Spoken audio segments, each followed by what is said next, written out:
본 방송에서 제공하는 투자 정보는 투자 판단에 대한 조언입니다. 방송에서 제공하는 주식의 가치, 가격 상승 및 하락에 대해서는 방송사에서 보장하지 않습니다. 실시간 정보 브리핑입니다. 현대자동차가 하이브리드 차와 전기차를 시장 상황에 따라 유연하게 조절하는 생산 방식을 통해 일시적인 수요 둔화에 대응하겠다고 발표했습니다. 현대차는 오늘 2024 CEO 인베스터 데이를 열고 중장기 미래 전략인 현대웨이를 공개했습니다. 이에 따르면 현대차는 하이브리드 차종을 14종으로 늘리고 전기차 수요 회복이 예상되는 2030년에 맞춰 전기차 모델 수도 21종까지 점진적으로 넓혀갈 계획입니다. 롯데유통군이 롯데마트 슈퍼의 자체 브랜드 상품 전용 매장을 싱가포르에 처음으로 오픈합니다. 롯데유통군은 싱가포르 최대 유통업체 NTUC 페어프라이스와 업무 협약을 체결해 롯데마트 슈퍼의 자체 브랜드 상품을 페어프라이스 매장에서 판매하기로 했다고 오늘 밝혔습니다. 업계에서는 수익성이 좋은 자체 브랜드 제품으로 글로벌 시장을 공략하려는 의도로 해석하고 있습니다. 롯데유통군은 이번 싱가포르 진출을 시작으로 동남아시아는 물론 북미와 유럽으로까지 사업 모델을 확장해 나갈 계획입니다. 산업통상자원부가 내년 첨단산업 지원 예산을 대폭 확대했습니다. 28일 산업부에 따르면 내년 첨단산업 육성 분야의 예산은 2조 894억 원으로 올해보다 17.3% 늘었습니다. 특히 전기차 화재를 예방하기 위한 예산은 2배가량 증액됐습니다. 전기차 화재를 사전에 예측할 수 있게끔 하는 배터리 관리 시스템 기술 고도화 지원 예산과 전기차용 2차 전지 화재 안전성을 평가하기 위한 시설 구축 예산 모두 80% 넘게 늘었습니다. 현대차가 오늘 시장의 기대를 뛰어넘는 주주환원 정책까지 발표하면서 주가는 4% 넘게 급등했습니다. 현대차는 올해 주당 최소 배당금을 도입해 보통주 기준 10,000원을 목표로 할 예정이며 내년부터 2027년까지 총 주주 환원율 35% 이상을 달성하겠다고 발표했습니다. 또 3년간 총 4조 원 규모의 자사주를 매입할 예정이며 3년 평균 자기자본 이익률은 11에서 12%로 목표를 세웠습니다. 금융당국이 제조기업의 밸류업 참여를 독려하는 가운데 현대차의 이번 발표를 계기로 다른 업체들의 참여도 잇따르게 될지 계속해서 주목해 보시길 바라겠습니다.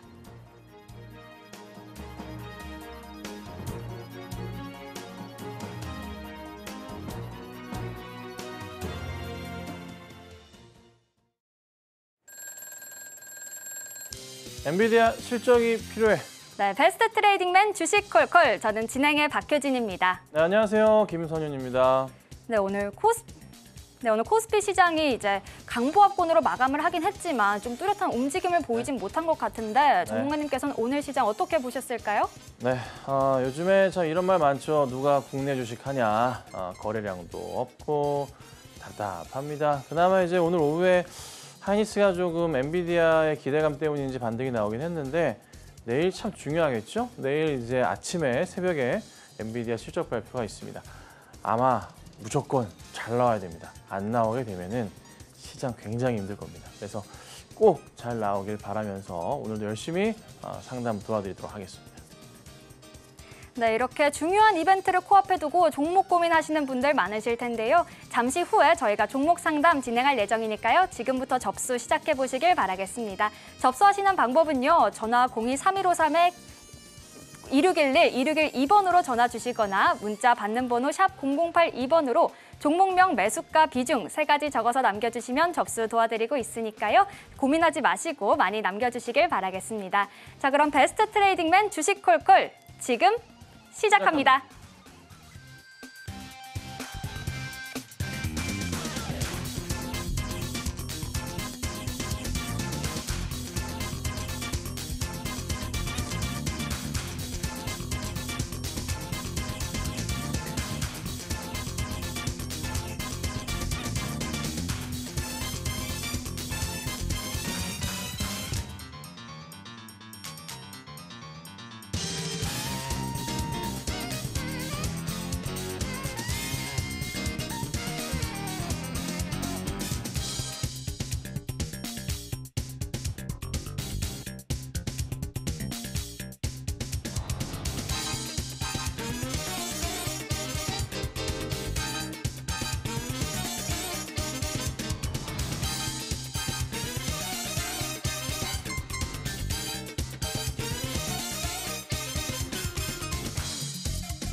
네, 그간 잘 지내셨죠? 자, 이제 정말 중요한 시기가 온 것 같습니다.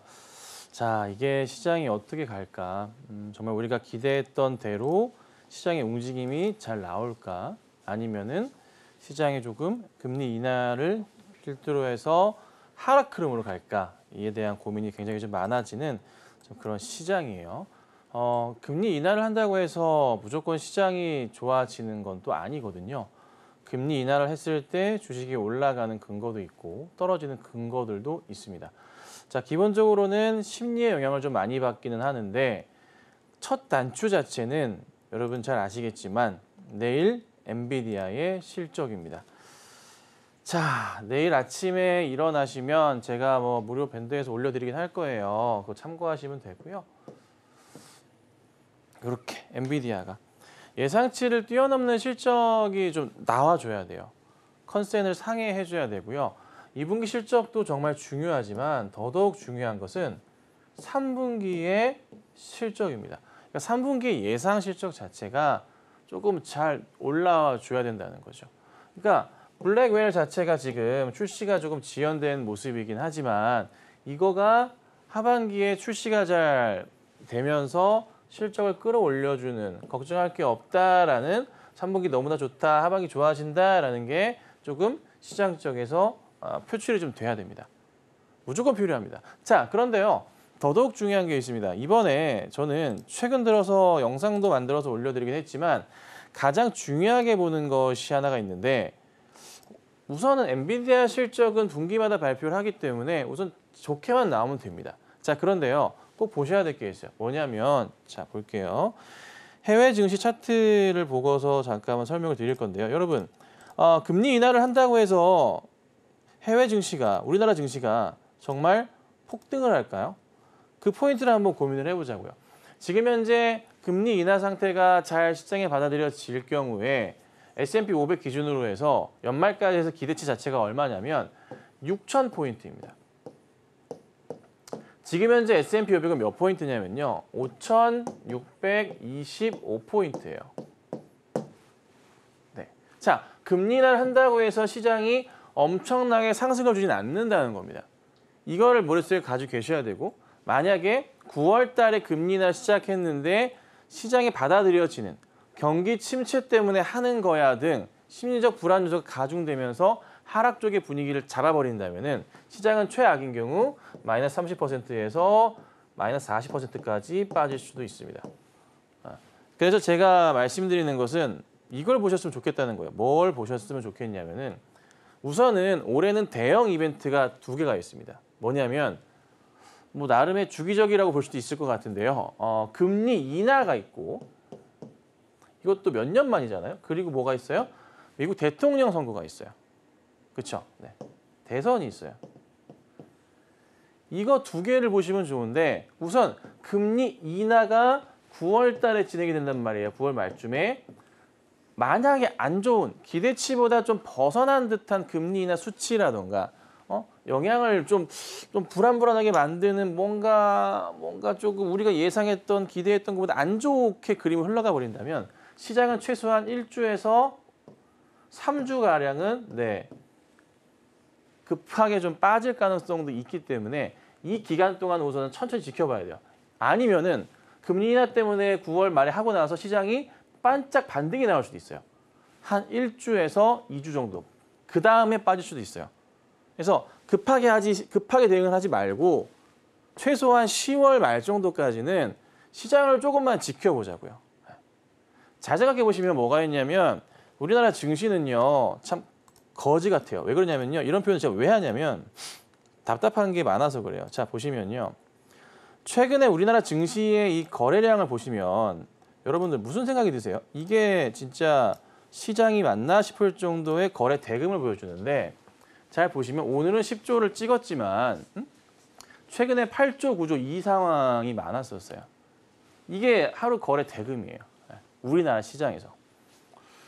코로나 때 이제 시장이 반등 나오고 했었던 때는 뭐 20조 원대도 흔하게 볼 수 있었지만은 지금은 평균치 자체를 따져봤을 때 그때 대비해 절반밖에 되지도 않는 수준이고요.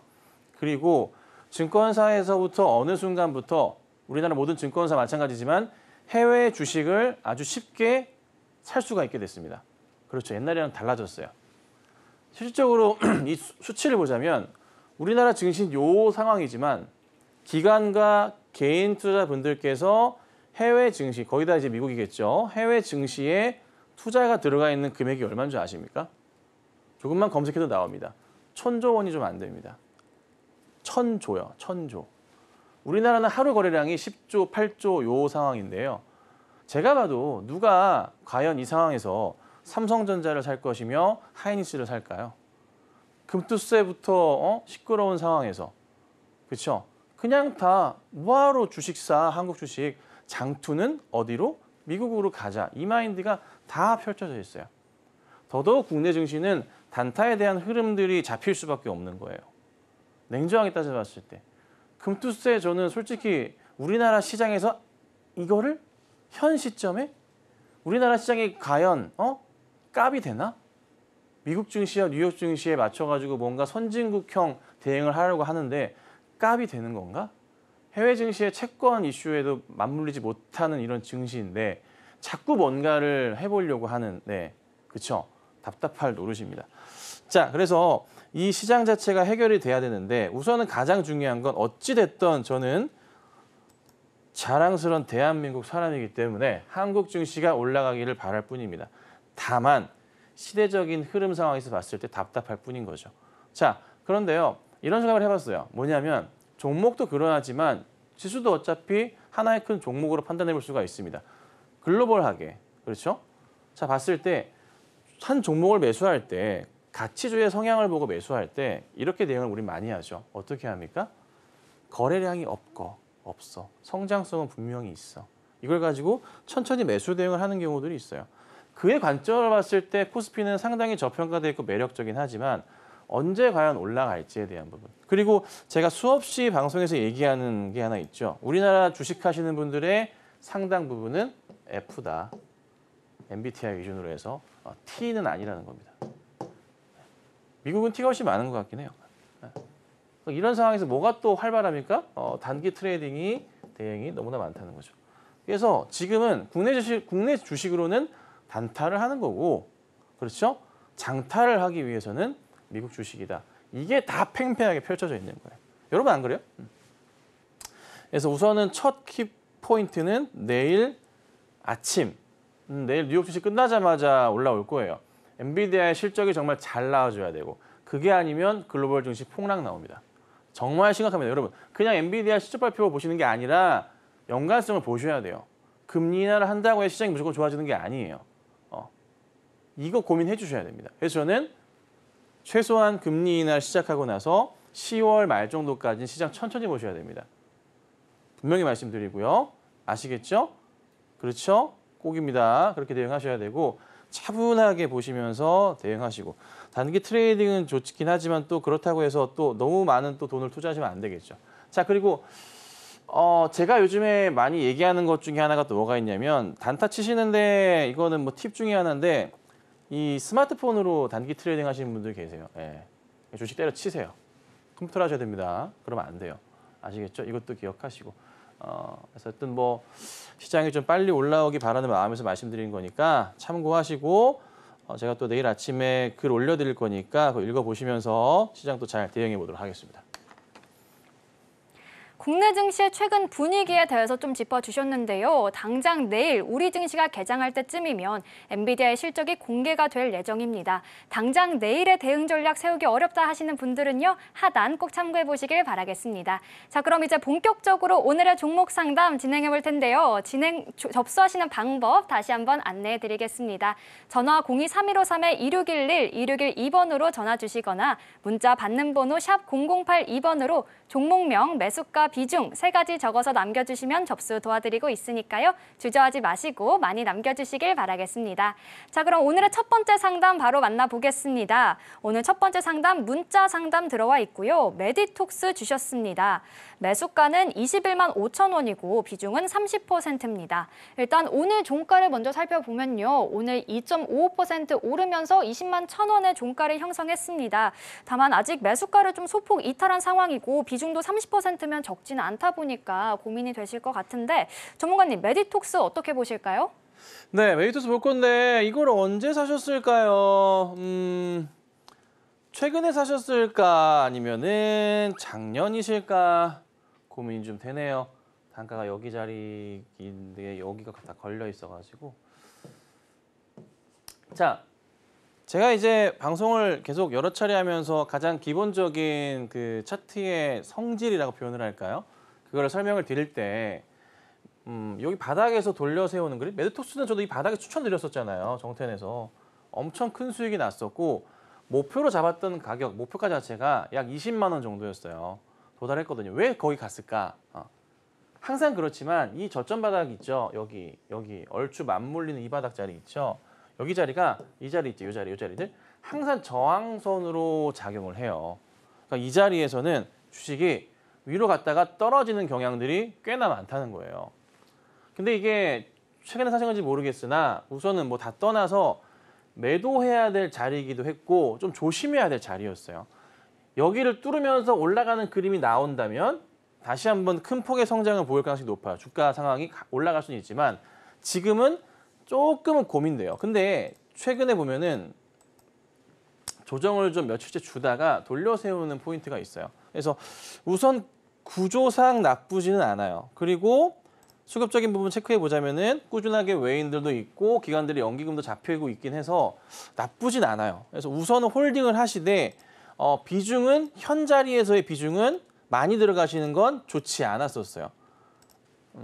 여기 걸리는 자리니까 여기 자리가 이렇게 얼추 요 라인은 지금 매수가 자리시고요. 걸리는 자리들이니까.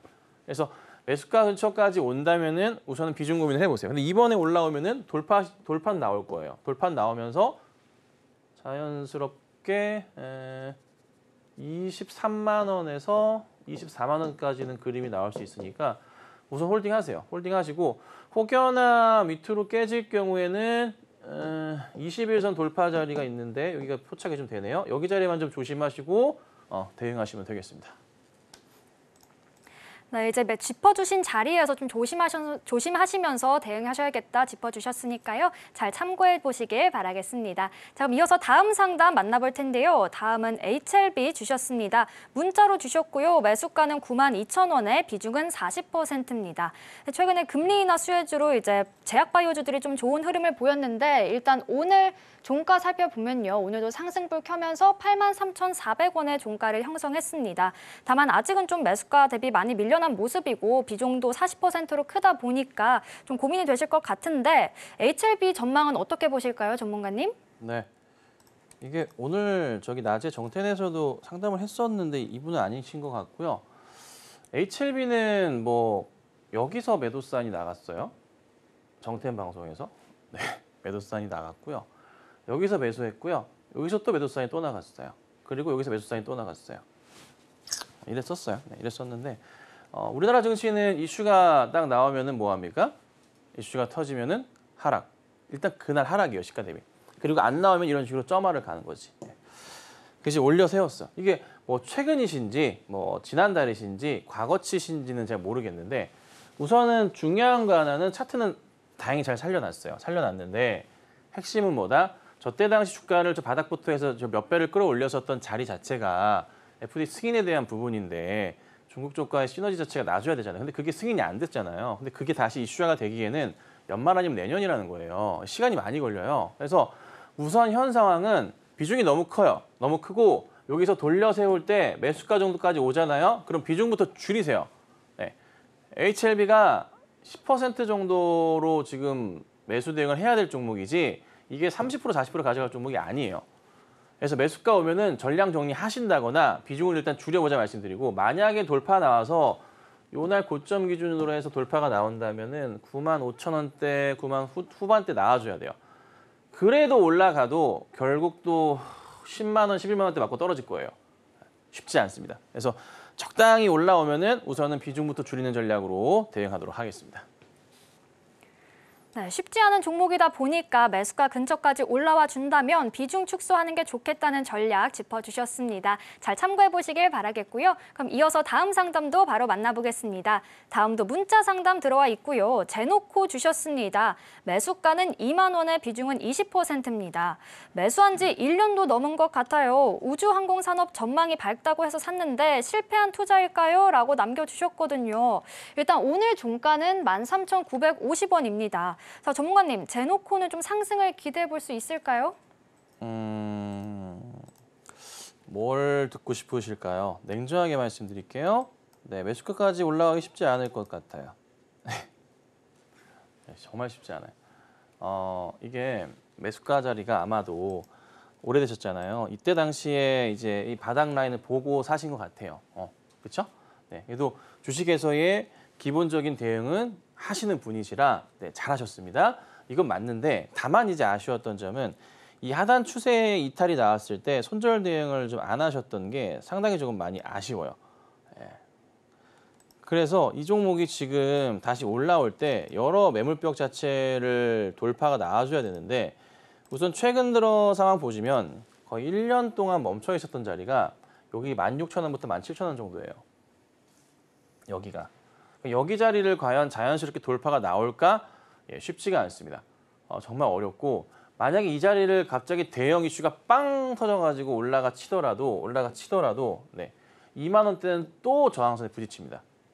그래서 우선 현실적으로 말씀드려보자면 가능하시면 좋겠는데 제가 뭐 물 타는 걸 이렇게 좋아하지는 않아요. 다른 종목으로 수익 나면서 정리하는 게 맞거든요. 그래서 물 타는 방법이 좋지는 않은데 그래도 가능하시다면은 우선 현 상황에 더 이상 내려갈 가능성은 상대적으로 낮기 때문에 올라올 수 있거든요. 그래서 올라오는데 다만 한 17,000원 정도, 17,000원 정도 자리를 보고 대응하셔야 돼요.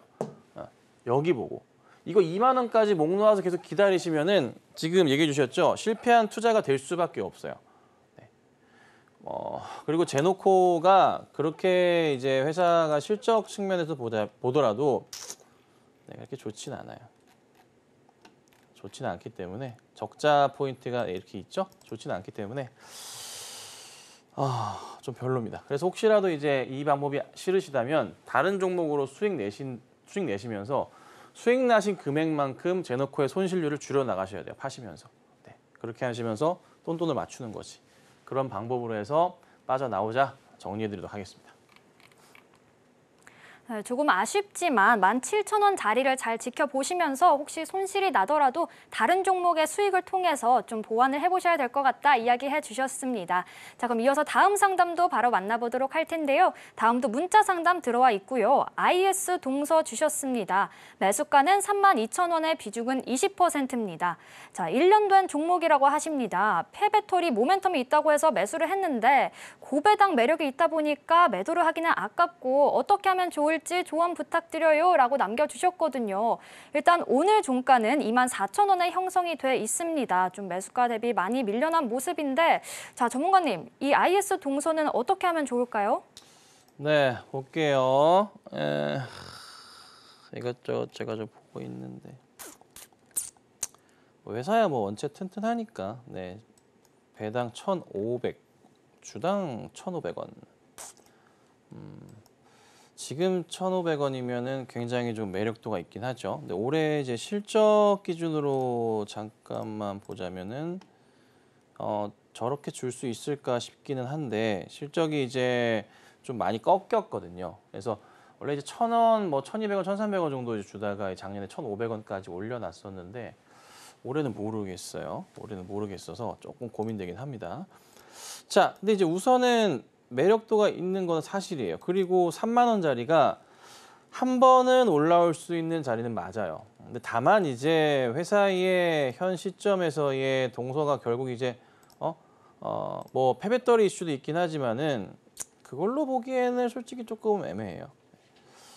그래서 우선 저는 기다려보자라고 말씀을 좀 드릴 건데 단가 부분에 있어서 걸리는 자리들이 너무 많아서 이게 3만 원까지는 그래도 조금 쉽게 움직임이 나올 것 같은데 3만 원 위로 가면서 3만 2천 원, 3천 원대 가기가 굉장히 조금 힘들 것 같아요. 그래서 우선은 비중은 20%, 뭐 나쁘진 않으십니다만은 어떻게든 조금 이 종목을 다른 종목 수익 날 때 맞춰서 뭐 예를 들자면은 뭐 A라는 종목을 매수 들어가고 계신데 이 종목이 플러스 수익률이 20%다.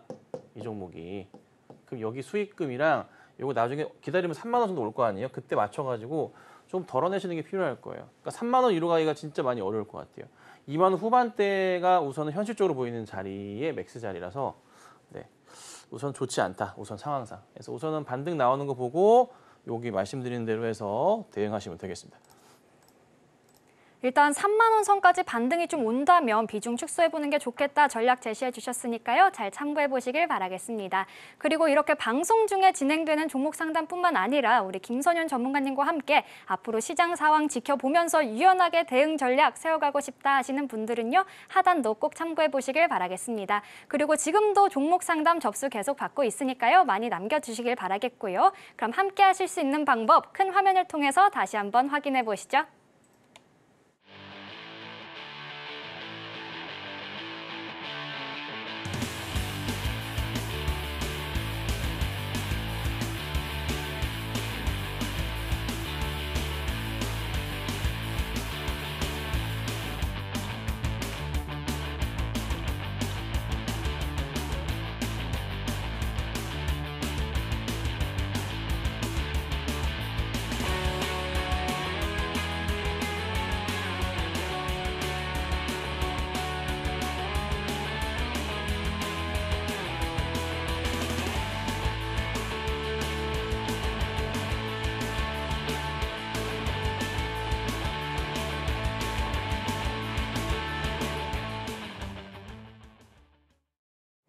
계속해서 종목 상담 이어가 보도록 하겠습니다. 다음도 문자 상담 들어와 있는데요. 에코프로비엠 주셨습니다. 매수가는 20만 1,000원에 비중은 10%입니다. 일단 오늘 코스닥 시장에서 2차 전지주들이 좀 다 약세를 보였는데 오늘 종가를 살펴보면요. 오늘 거의 3%대 하락하면서 16만 5,100원까지 떨어졌습니다. 자, 전문가님, 에코프로비엠은 어떻게 보실까요? 네. 이게 오늘 아슬아슬해요. 이거 어떻게 해야 되나. 자, 에코프로 BM 이렇고 에코프로 3% 넘게 빠졌고요.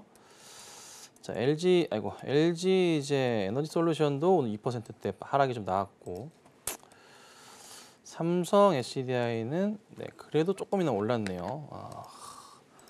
근데 이제 제가 이제 엔솔 같은 경우도 여기서부터 해서 분할매수 하세요 말씀드리고 수익이실 거니까 비중 줄이세요라고 말씀드렸거든요. 자, 에코프로비엠이 20만 1,000원이세요. 비중은 10%신데 이게 이 표현을 할 수밖에 없어요. 그냥 계륵 같은 상황이야. 이 종목 자체가. 우선 시장에서는 이 얘기를 해요. 전기차 이제 2차 전지 배터리 이슈에서 이제는 뭘 주목해야 되냐면 ESS 얘기를 계속 하잖아요. 에너지 저장 장치 얘기를 계속 합니다. 여기에 포커스를 맞추고 국내 주식 가운데서 엔솔이나 삼성 SDI를 좀 길게 보고 매수를 해야 된다라고까지 해외 증권가에서 얘기가 나오고 있어요. 기사도 나오고 있습니다. 검색해 보면 있습니다. 자, 근데 에코프로도 마찬가지죠. 금형도 마찬가지고 다 마찬가지인데 우선 상황상 봤을 때 우선 해리스 후보가 앞선다고 있긴 하지만 뭐 우리가 미국 현재 대선 후보를 2차 전지에 좀 맞춰봤을 때 딱히 그렇다 할 뭔가 해리스 후보의 신재생 에너지 쪽에 바이든 정부가 맞춰가지고 가는 그림이 있어주면 좋겠는데 시장에서 받아주질 않아요. 받아주질 않고 있어요. 수급적인 부분도 매력도가 막 전혀 없어요. 우선은 지금은 그냥 외인들도 오늘도 매도가 좀 큰 걸로 봤을 땐 뭐 엔비디아의 실적 영향도 있겠지만 불안감도 있겠지만 다음 달에 금리 인하 포인트도 고민을 많이 하고 있는 것 같아요. 거기에 맞춰서 우선 상황을 보고 대응을 해야 될 것 같거든요. 원래는 이제 2차 전지주들이 3분기 올해 하반기부터 해서 죄송합니다.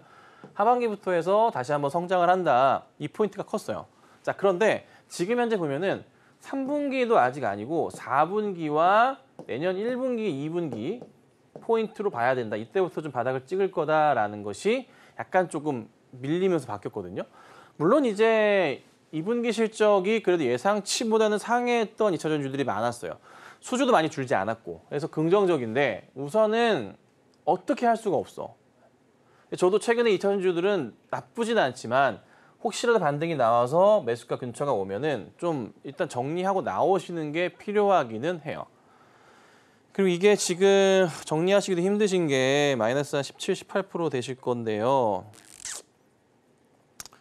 올라가기 시작하면은 또 크게 갈 수 있긴 하지만 현실적으로 봤을 때 그 누구도 현재는 2차전지 쪽으로의 관심을 많은 비중을 두지는 않아요. 혹여나 엔비디아 실적이 너무나 잘 나올 경우에는 다시 IT 쪽으로 집중이 좀 되겠죠. 뭔가 누군가가 2차전지주들을 좀 끌어주면 좋겠는데 현 분위기상에 미국도 그렇지만은 별다른 관심은 없는 것 같아요. 그래서 정말 계륵 같은 상황인 거예요. 그래서 이왕 이렇게 되신 거 연말 내년까지 어차피 보고 투자가 들어가셨을 것 같아요. 제가 볼 때는 장투의 관점으로 들어가셨으니까 조금 현 상황이 좀 답답하시더라도 기다리실 수밖에 없습니다. 네. 어차피 성장은 ESS 쪽으로 갈 거고 에너지 저장 장치 이슈를 가지고 2차 전지 쪽은 죄송합니다. AI죠. 자, AI 쪽에 데이터 센터 이슈를 가지고서 다시 한번 공동 성장하는 그림은 나올 거니까 시간은 조금 걸린다는 점. 실적으로 ESS가 본격적으로 매출 확대 포인트로 들어가는 시기 자체는 올해는 절대 아니고요. 내년 하반기 넘어가야 됩니다. 데이터 센터 건설하는데 시간이 필요하고 가장 마지막에 들어가는 게 ESS라서 그래요. 그래서 그 부분을 기억하시고 조금 힘드시겠지만 긴 호흡으로 잘 홀딩해 보셨으면 좋겠습니다. 아무래도 다음 달 금리 인하와 관련해서 좀 뚜렷한 상승세를 보이지 못하고 있는 종목이다 보니까 좀 긴 호흡으로 장기적인 관점에서 지켜보시는 게 좋겠다고 짚어주셨습니다. 자, 그럼 이어서 다음 상담도 바로 만나볼 텐데요. 한전산업 문자 상담으로 남겨주셨습니다. 매수가는 16,000원이고요. 비중은 10%입니다. 일단 오늘 종가를 살펴보면 1.16% 내린 12,790원에서 종가를 형성을 했거든요. 지금 매수가를 조금 이탈한 상황이시긴 합니다. 자, 한전산업 상담을 좀 많이 주시는 종목인데, 자, 전문가님, 이 한전산업은 매수가까지 올 수 있을까요? 자, 한전산업 차트예요. 제가 매번 얘기하는 것 중에 하나, 좀 이쯤 얘기하면은 이제 제발 이런 고점에서 안 사시는 분이 생겨야 되는데 맨날 생겨요. 매수하려고 딱 매수할 때 그 전에 고점이 있는가 없는가를 체크를 해보고 이런 식으로 나와 있다. 3번이나 있어요, 이거는. 이러면 어떻게 된다? 우리 개인분들께서는 매수하지 마라. 이거는 선수의 영역이다. 이거를 수없이 얘기하는데, 자, 그 다음 또 보면은 차트 보세요. 잘 보세요. 지금 차트는 이거 오르기를 바라고 있죠. 그쵸? 반등이 나오길 바라고 있다고 차트에서. 자, 근데 차트 거꾸로 돌려볼게요. 거꾸로 돌린 거예요, 차트. 자, 이 상황 뭐예요? 차트가 어떻게 될 것 같아요? 어떤 기분이 드냐고. 차트가 지금 이렇게 보니까 또 어떻게 생각 들어요? 오를 것 같다고 차트가 지금 보면. 왜? 1, 2, 3 바닥, 4 바닥 찍고서 반등 나올 것처럼 생겼잖아요, 차트가. 그렇죠? 거꾸로 보니까. 그죠? 눈에 들어오잖아요. 사람 심리가 계속 바뀐다고요. 그래서 매수 대응 하실 때 항상 강조드리지만 이런 것도 잘 봐주셔야 돼요. 그냥 차트 오른쪽 누르면요. 거꾸로 보기 누구나 할 수 있어요. 이거 키움증권 기준입니다만. 다 돼요, 증권사마다. 자, 근데 지금 상황에서 봤을 때 주가가 되돌리는 게 어제 좀 나와주긴 했어요. 큰 바닥에서 이런 그림이 있어. 여기. 끝자락이라고 표현을 할 수 있는데 단기 패턴상에서 자리는 우선은 일시적인 되돌림 반등이 나올 수 있는 자리기는 해요. 보면 여기에 바닥을 다지면서 가는 그림과 여기 약간의 얼추 비슷한 자리이기 때문에 맞을 수 있겠고요. 그렇죠? 다시 한번 끝자락, 지지 라인이 나와 있어요. 그래서 여기서 더 하락이 나올 가능성보다는 우선 올라갈 가능성이 있어요. 그리고 왜 제가 이거 우리 기술 우진 엔텍부터 해가지고 두산 에너빌리티가 차트 다 보시면 이날 7월 18일 날 다 고점 찍고 다 내려왔잖아요. 이날 왜요? 체코 원전 이슈였잖아요. 우리나라 시장은요, 네, 이슈가 전 세계 마찬가지긴 한데 체코 원전 승인 나면서 무슨 말 터진 거예요? 이슈 소멸이었잖아요. 그죠? 원전 우리나라가 됐어. 그 다음은 모멘텀 거리가 뭐예요? 없어. 언제 생겨요? 내년 2, 3월에 체코에서 다시 얘기가 나와야 돼. 우선 협상자 대상일 뿐이라고요. 결정 내린 거 아직 아니야. 미국에서 좀 얘기 나왔죠. 기사로서.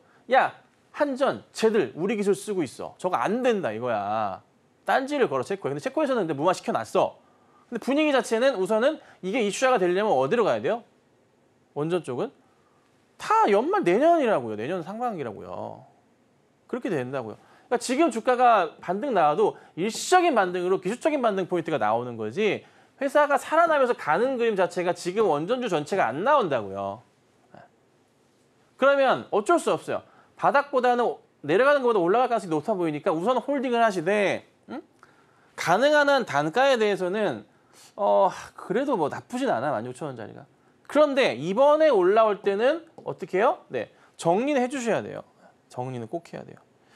그리고 걸리는 자리가 어디 있냐면 걸리는 자리가 제가 이것도 수없이 얘기했었던 자리잖아요. 무슨 자리? 떨어질 때 반드시 우리가 손절을 해야 될 자리, 지켜야 될 자리라고 얘기했었던 수없이 얘기했었던 자리. 항상 똑같아. 장대 양봉의 끝자리.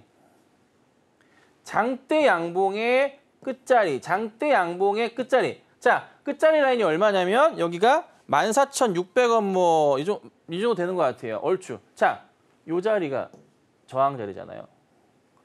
이 자리 이탈하게 되면 손절이고 올라오게 되면 치고 가요.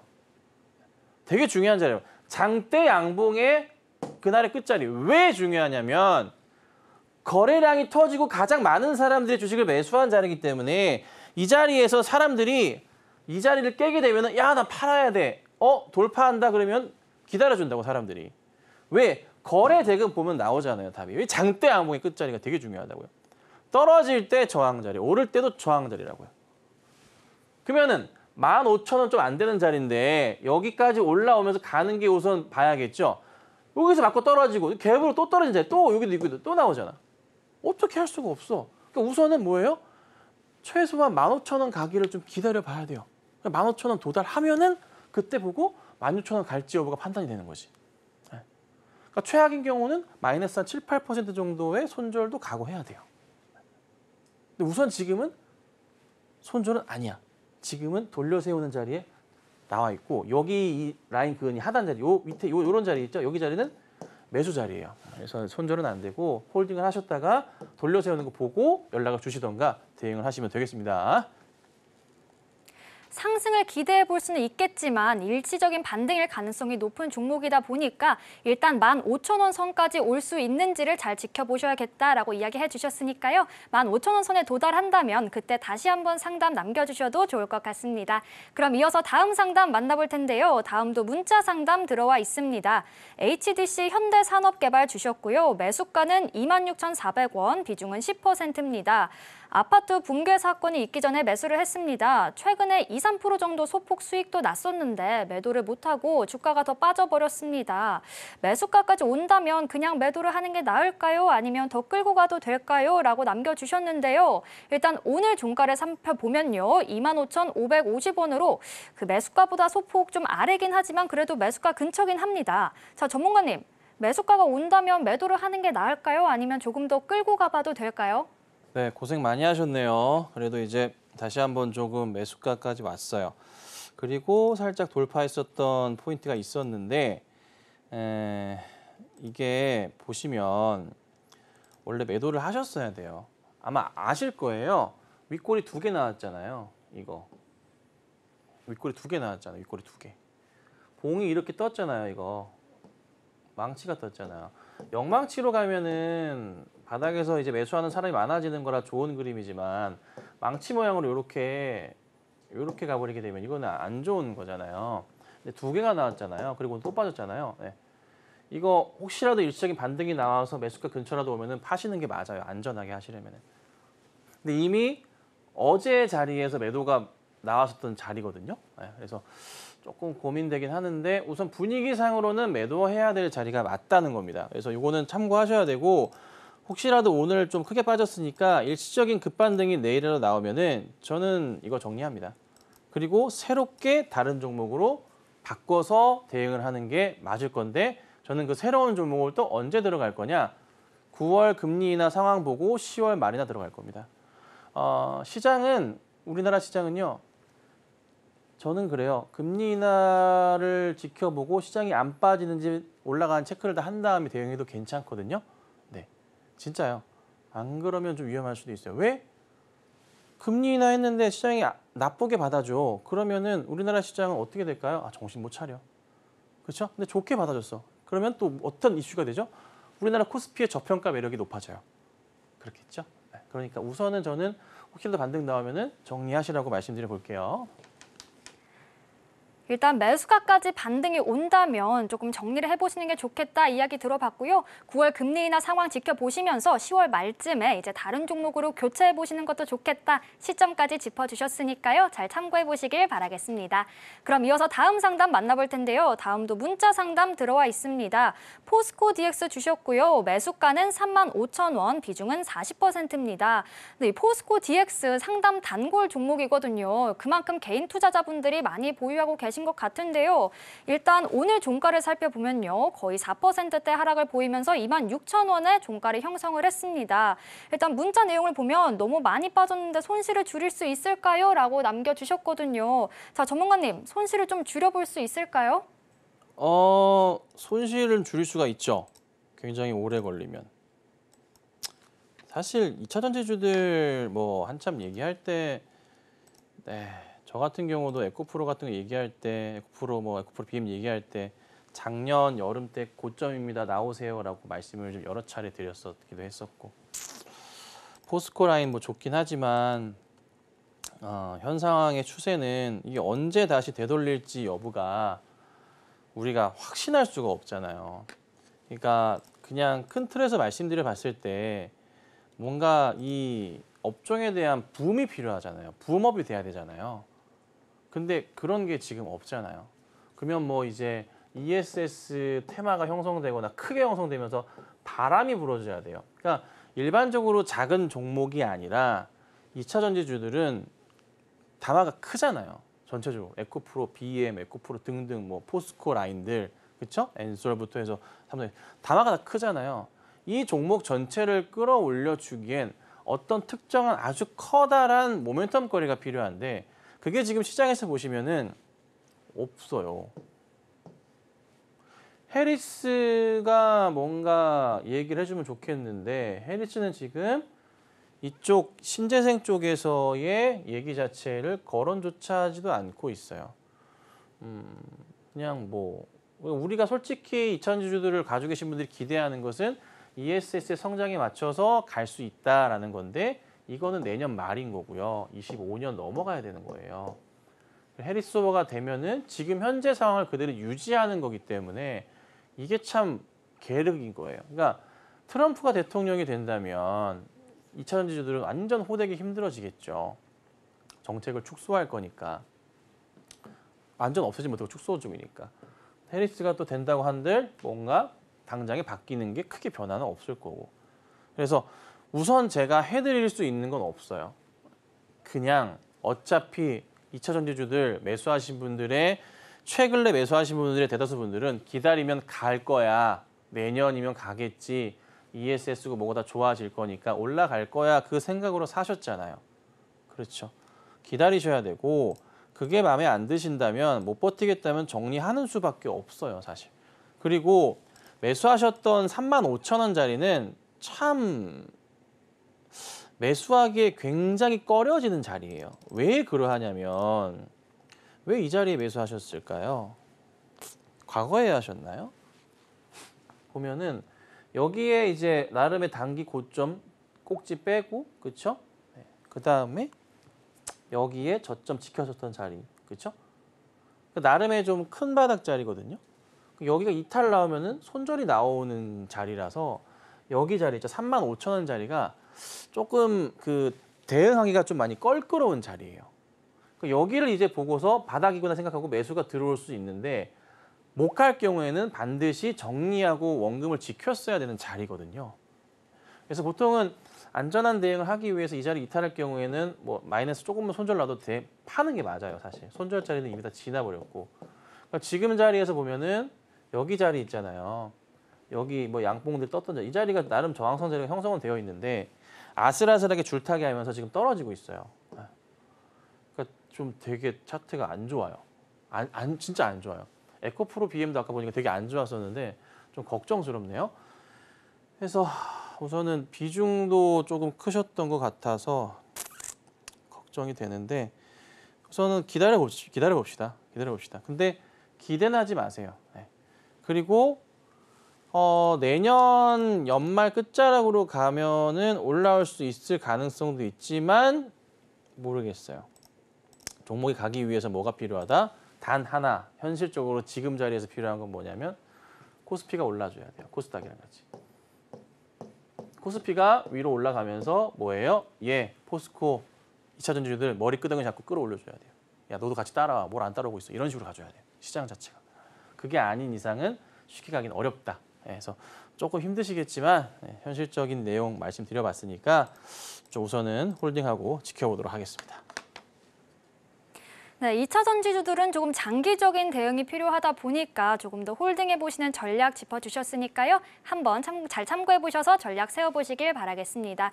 그럼 이어서 다음 상담 만나볼 텐데요. 다음도 문자 상담 들어와 있고요. 넷마블 주셨습니다. 매수가는 58,100원에 비중은 30%입니다. 일단 7만 원 고점도 한번 계셨는데 그때 이익 실현을 못하셨다고 해요. 지금도 소폭 수익권이긴 한데 불안해서 매도를 하는 게 좋을지 아니면 시세를 한 번 더 노려봐도 좋을지 궁금합니다. 게임주의 앞날을 영 모르겠네요 라고 남겨주셨거든요. 일단 오늘 종가는 69,900원입니다. 지금 말씀해주신 대로 소폭 수익권이긴 한데요. 자, 전문가님, 게임주의 앞날 어떻게 보실까요?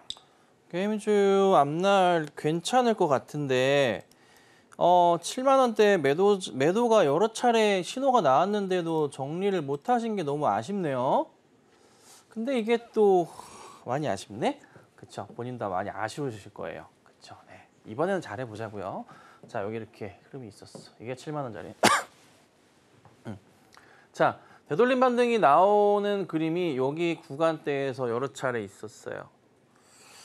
근데 이번에 일단 버티면 올라갈 것 같습니다. 버티면 이런 식으로 어쨌든 이렇게 다시 갈 건데 이번에 돌파가 7만 원대 위로 나와주면은 한 번 더 크게 갈 수도 있어요. 그리고 사실 예전부터 해서 우리나라 게임 회사들 뭐 중국 파노부터 해가지고 시끄러운 부분이 많긴 했지만 게임주들은 이제 바닥을 찍은 만큼 찍었거든요. 그러니까 어느 정도 되돌림 반등을 좀 볼 수도 있는 그런 시기예요. 뭐 이제 컴투스 같은 경우도 제가 최근에 좀 보고 있는 종목인데 야금야금 이러고 있어요. 바닥에서. 이런 종목들이 좀 많아요. 그래서 우선 한 번은 기관 들고 그렇지만은 외인들도 관심을 갖고 볼 종목이니까 우선 좀 기다려보도록 하고 넷마블은 회사 괜찮습니다. 그래서 이번에 올려 세우면은 7만 원 넘어가면은 많이 갈 수도 있으니까 우선 홀딩하고 대응해 보도록 하겠습니다.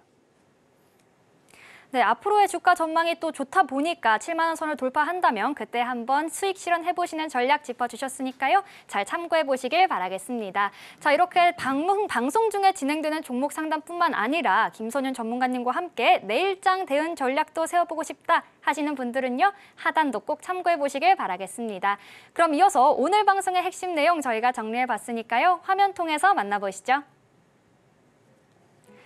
오늘의 핵심 내용 살펴보겠습니다. 일단 10월 말까지는 관망을 하면서 국내 증시에선 단기 매매 전략을 취하는 게 좋겠다 시장 이야기 들어봤고요. 또 메디톡스는 23에서 24만 원까지도 돌파를 기대할 수 있는 종목이다 보니까 보유하는 전략 제시해 주셨습니다. 그리고 HLB는 반등이 온다면 비중을 축소하는 게 좋겠다 이야기해 주셨으니까요. 참고해 보시길 바라겠습니다. 오늘 저희가 준비한 내용은 여기까지고요. 오늘도 저희 방송 알차게 채워주신 김선윤 전문가님과는 여기서 인사 나누겠습니다. 오늘 말씀 고맙습니다. 참고로 금일본 방송에서 제공한 정보는 투자 판단을 위한 조언일 뿐 해당 주식의 가치나 수익률을 보장하진 않습니다. 아울러 서울경제TV와 서울경제신문은 당사의 브랜드입니다. 최근 당사를 사칭한 피해가 늘고 있으니까요. 이 점도 유의해 보시길 바라겠습니다. 그럼 저희는 내일 이 시간에 다시 찾아오겠습니다. 오늘도 저희 방송과 끝까지 함께해 주신 여러분 고맙습니다.